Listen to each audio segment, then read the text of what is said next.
नमस्कार जैन साथियों, कैसे हैं आप सभी। आशा करते हैं कि आप सभी बहुत ही ज्यादा अच्छे होंगे। आपको हमारे स्क्रीन पर दिख रहा होगा सबसे ऊपर कि आशा कार्यकर्ता मानदेय बढ़ोतरी को लेकर संसद में उठ गई आवाज, यानी कि संसद में उठ गई आवाज। और जो बढ़ोतरी है मानदेय को लेकर, उसको लेकर एक बार फिर संसद में आवाज को रखा गया है, जो कि फिक्स मानदेय को ये रखा गया कि अब आप लोग के इन मानदेय पर फिक्स मानदेय को रखा गया, यानी कि जो आप काम करेंगे उस हिसाब से भी आपको अधिक लाभ मिलेगा। और इस पूरी जानकारी को मैंने यहाँ पर लगा लिया है, जो कि राज्यसभा से यहाँ पर आप देख सकते हैं प्रश्न को रखा गया है और अतिरिक्त प्रश्न संख्या 2673 है। अब इस पूरी जानकारी को आराम से जानेंगे, लेकिन चैनल पर नए हो तो चैनल को सब्सक्राइब कर लीजिएगा, वीडियो को लाइक कर लीजिएगा और कमेंट बॉक्स में आप अपनी राय बताइएगा कि आप वीडियो को कहां से देख रहे हैं। चलिए आराम से इस खबर को जानते हैं। और यहाँ पर पहले आपको जानकारी देना चाहते हैं कि पहले आपको हमारे स्क्रीन पर दिख रहा होगा यहाँ पर कि जो आपको ऊपर भारत सरकार और ये जो मतलब थोड़ा सा ऐसे सेट कर ले रहे हैं यहाँ पर, उसके बाद आपको यहाँ पर सब कुछ आराम से बताते हैं। अब यहाँ पर आप लोग पहले आपको इस पीडीएफ फाइल को दिखा दूं। यहाँ पर मेरे पास 2 पन्ने की खबर है। सबसे ऊपर आपको दिख रहा होगा भारत सरकार, यानी कि जूम कर ले रहे हैं थोड़ा सा, और अब सही है, ठीक है। ये सबसे ऊपर आपको दिख रहा होगा भाई भारत सरकार, और उसके बाद स्वास्थ्य और परिवार कल्याण, यहाँ परिवार कल्याण मंत्रालय और स्वास्थ्य और परिवार कल्याण विभाग। यहाँ पर राज्यसभा आपको दिख रहा होगा, अतिरिक्त प्रश्न संख्या 2673 है, दिनांक 12 अगस्त 2025 को पूछे जाने वाले प्रश्नों का उत्तर, जो कि बताया गया कि सामुदायिक स्वास्थ्य कार्यकर्ताओं की स्थिति, यानी कि जो मतलब 2673 में डॉक्टर अशोक कुमार मित्तल जी ने इस खबर को, इस आवाज को उठाया। इसमें बताया गया कि स्वास्थ्य और परिवार कल्याण मंत्रालय, परिवार कल्याण मंत्री बताने की कृपा करेंगे, क्या कम प्रोत्साहन और अधिक कार्यभार के कारण आशा कार्यकर्ताओं का मनोबल कम हो रहा है। एक तो मतलब कहने का मतलब है उनको प्रोत्साहन राशि अभी भी 1500 रुपए बढ़ोतरी हो जाने के बावजूद भी उनका प्रोत्साहन राशि बहुत कम है। एक नजर से मैं आपको दिखाना चाहता हूं कि जिस तरह से बीच में भी 1500, यानी कि कुल मिलाकर 1500 कुछ मिलता था ना, उसमें भी 1500 की बढ़ोतरी की गई है। उस हिसाब को अगर मैं जोड़ लूं तो उस हिसाब से भी आशा कार्यकर्ताओं का प्रोत्साहन राशि बहुत ही ज्यादा कम मिल रहा है। तो इसमें ये बताया गया, इसमें कहा गया क्या मतलब कम प्रोत्साहन राशि, यानी कि कम प्रोत्साहन राशि और अधिक कार्यभार के कारण आशा कार्यकर्ताओं का मनोबल कम हो रहा है। यदि हाँ, तो इस कार्यबल की स्थिर करने के लिए क्या उपाय, अगर यही बात है तो अगर इसको उपाय बताइए। और इसके उपाय में क्या बताया गया, उन्होंने बताया कि अब आशा कार्यकर्ताओं की फिक्स सैलरी रखी जाएगी। अब फिक्स सैलरी भाई 1000 भी हो सकती है, 2 भी हजार हो सकती है। कहने का मतलब है समान कार्य समान वेतन। जिस तरह से भाई अलग राज्यों में अलग अलग तरह से मिलते हैं, जैसे उत्तर प्रदेश में 3000 रुपए हैं, तो भाई कहीं बिहार में 5, केरल में 7, तो अलग अलग राज्य में अलग अलग तरह से मिलती है, यानी कि एक समान नहीं मिल पाती।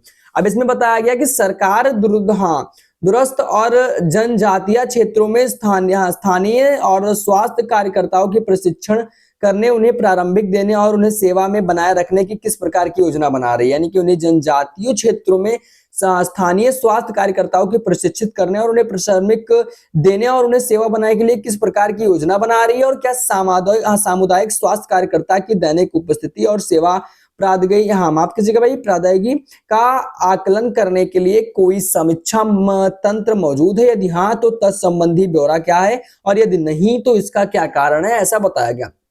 इसके बाद इसमें रखा गया रोग का शीघ्र पता लगने और उसकी रोकथाम सुनिश्चित करने के लिए सामुदायिक स्तर पर मजबूत निगरानी एजेंट क्या है, एजेंट क्या है।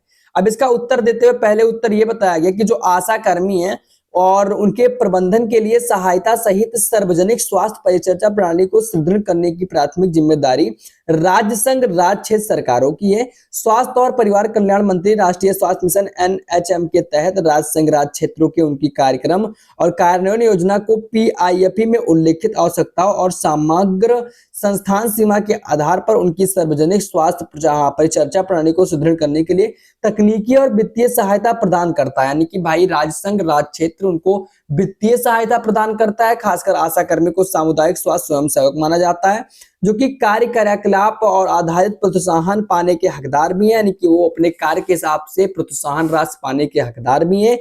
और आशा कर्मी को नियमित और आवर्ती कार्यकलापों के लिए 3500 रुपए प्रतिमाह का एक निश्चित मासिक प्रोत्साहन राशि मिलता है, जिसे हाल ही में 4 मार्च 2025 को आयोजित मिशन संचालन समूह एमएसडी की 9वीं बैठक में 2000 रुपए प्रतिमाह से संशोधित कर दिया गया था। यानी कि 2000 रुपए जब मिलते थे तो उसे संशोधित कर कर कर 3500 रुपए कर दिया, कुल मिलाकर 1500 रुपए की बढ़ोतरी की गई। लेकिन ये 1500 की जो राशि में बढ़ोतरी की गई, ये राशि एक तरह से बहुत भी कम है, यानी कि ये कोई ज्यादा नहीं है कि भाई इतना पाने के बाद आशा कार्यकर्ता बहुत ही ज्यादा खुश है, आशा कर्मी बहुत ही ज्यादा खुश है, तो ऐसा बिल्कुल नहीं है।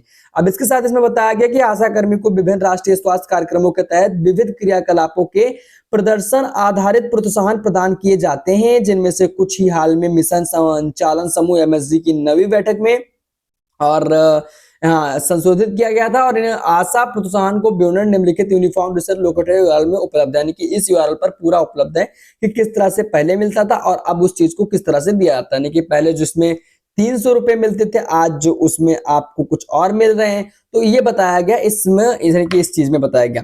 लेकिन इसमें बताया गया कि और उसके बाद जो उनको लाभ दिया जा रहा है, जैसे कि बताया गया कि इसकी जिम्मेदारी राज्य संघ की भी है, राज्य क्षेत्र की भी है। और इसमें आपको एक बात इसमें और बताया गया कि एएनएम के साथ टीम आधारित प्रोत्साहन अलग से मिलता है, यानी कि अगर वो एएनएम के साथ काम करते हैं तो 1000 रुपए प्रति का उनका अतिरिक्त रूप में पात्र है उसके हिसाब से। और आशा कर्मी सामुदायिक स्वास्थ्य कार्यक्रम के प्रशिक्षण समुदाय में उनकी विश्वसनीयता और ज्ञान और कौशल निर्माण को माध्यम से वंचित स्वास्थ्य सेवा परिणाम प्राप्त करने हेतु प्रभावशीलता बढ़ाने के अत्यंत महत्वपूर्ण है। और यह प्रशिक्षण कार्यबल को एक सर्वदक्षता, हम आप कीजिएगा सर्वदक्षता और सामुदायिक स्तर के स्वास्थ्य सेवा प्रदाता और स्वास्थ्य कर्मी के रूप में अपनी बहुभूमिका प्रभाव ढंग से निभाने में मदद करता है। और इसके साथ साथ आशा कर्मी अब व्यापक प्राथमिक स्वास्थ्य परिचर्या प्रदान करने वाली आयुष्मान आरोग्य मंदिर टीम का हिस्सा है। और इसलिए नए पैकेज में प्रशिक्षण शुरू किया है और आशा कर्मी और अन्य स्वास्थ्य कर्मी का क्षमता निर्माण के लिए प्रशिक्षण का एक कैस्केड मॉडल अपनाया गया है, और जिसमें से राष्ट्रीय प्रशिक्षक राज्य प्रशिक्षकों को प्रशिक्षित करते हैं, जो आगे चलकर जिला ब्लॉक स्तरीय प्रशिक्षक और आशा कर्मियों को प्रशिक्षित कराते हैं। कहने का मतलब है कि एक कर कैस्केड मॉडल अपनाया गया है, जिसमें से आशा कार्यकर्ताओं को जो अशिक्षित, यानी कि माफ कीजिएगा मतलब इस बारे में जानकारी अच्छे से नहीं आती, उनको प्रशिक्षकों को प्रशिक्षित करते हैं और उनको आगे चलकर जिला ब्लॉक स्तर से प्रशिक्षकों को आशा कर्मियों को प्रशिक्षित करते हैं, ऐसे करेंगे। और इसके अलावा राज्य क्षेत्र द्वारा उनकी स्वयं की निधि से प्रशिक्षण की आयोजन और संचालन किया जाता है। और स्वास्थ्य और परिवार कल्याण मंत्रालय को रोग शीघ्र पता लगाने के लिए रोकथाम सुनिश्चित करने के लिए निम्नलिखित कदम उठाए गए हैं, जो कि आयुष्मान आरोग्य मंदिर व्यापक प्राथमिक स्वास्थ्य परिचर्या के लिए एक मंत्र के रूप में कार्य करते हैं, जिनमें से निवारक प्रोत्साहन सेवाएं शामिल हैं, जैसे कि आशा कर्मी को गैर संचारी रोगों को NCD के लिए जनसंख्या आधारित जांच, घरों के दौरे और सामुदायिक जागरूकता का कार्य सौंपा गया है। यानी कि जो आशा कार्यकर्ताओं को एक कार्य और सौंपा गया है, जैसे कि NCD जिसको लिए जनसंख्या आधारित जांच है, और घरों के दौरों को सामुदायिक जागरूकता का कार्य सौंपा गया है। और इसके साथ साथ बीमारियों का शीघ्र पता लगने का समय को रेफरल में महत्वपूर्ण योगदान देता है। इसके साथ आशा कर्मी स्वास्थ्य रिकॉर्ड बनाए रखने और लक्षण वाले व्यक्तियों को जैसे TB, बुखार, श्वसन संबंधी लक्षण की पहचान करने और निदान संबंधी और लिंकेज को सुगम बनाने और अनुवर्ती कार्यवाही सुनिश्चित करने में महत्वपूर्ण भूमिका निभाते हैं, ऐसा बताया गया, ऐसा संसद में बताया गया। और उनकी भागीदारी और संभावित प्रकोपों के समय पर पहचान सुनिश्चित करती है और सार्वजनिक स्वास्थ्य अंतक्षेपों को सहयोग प्रदान करती है। इसके साथ सामुदायिक सहभागिता मंच जैसे कि ग्राम स्वास्थ्य स्वच्छता और पोषण समितियों और BSMG की और आउटरीच कार्यकलाप जैसे कि BHSND और अभियान जैसे सामुदायिक जागरूकता निगरानी और रिपोर्टिंग तंत्र में सुधार करती है। और राष्ट्रीय रोग नियंत्रण केंद्र यानी कि NCDC और एकीकृत रोग निगरानी कार्यक्रम IDCP के 33 से अधिक संचारी रोगों को निगरानी और अनुक्रिया दायित्व सौंपा गया है, जो कि IDSP पे 36 राज्य संघ राज्य क्षेत्रों को लागू किया गया है। तो कहने का मतलब है कि आशा कार्यकर्ताओं को कई सारी जिम्मेदारियां उठानी पड़ती हैं, लेकिन फिर भी उनको उस हिसाब से प्रोत्साहन फिक्स सैलरी नहीं मिल पाती है। लेकिन कहने का बताया, इसमें बताया भी गया है, जैसे मैंने भी बताया कि ना, इसमें लिखा हुआ है कि जो आशा कार्यकर्ता हैं वो पात्र हैं और उनकी सेवाओं को जिस तरह से फिर से चीज को बढ़ाया गया, उनके कामकाज को, इन कामकाज को देखकर उनके राशि में फिर से बढ़ोतरी की जाएगी। लेकिन बाकी अभी इसको कोई आधिकारिक पोर्टल पर जानकारी नहीं उपलब्ध है। जिस तरह से 1500 रुपए की बढ़ोतरी की गई और बीच में एक जानकारी और लगाई गई थी जिसमें बताया गया था क्या आशा कार्यकर्ता और प्रोत्साहन राशि पात्र हैं, तो जिनमें से लोकसभा में बताया गया था जी बिल्कुल वो पात्र हैं और इसके वो पात्र हैं और उनको ये मिलेगा भी, आने वाले समय में बिल्कुल मिलेगा। बाकी जानकारी यही थी। वीडियो पसंद आया तो वीडियो को लाइक करिएगा, चैनल को सब्सक्राइब करिएगा। मिलते हैं अपने किसी नए वीडियो में, तब तक के लिए जय हिंद, वंदे मातरम। चाहते वीडियो को कमेंट बॉक्स में अपनी राय देकर जरूर जाइएगा।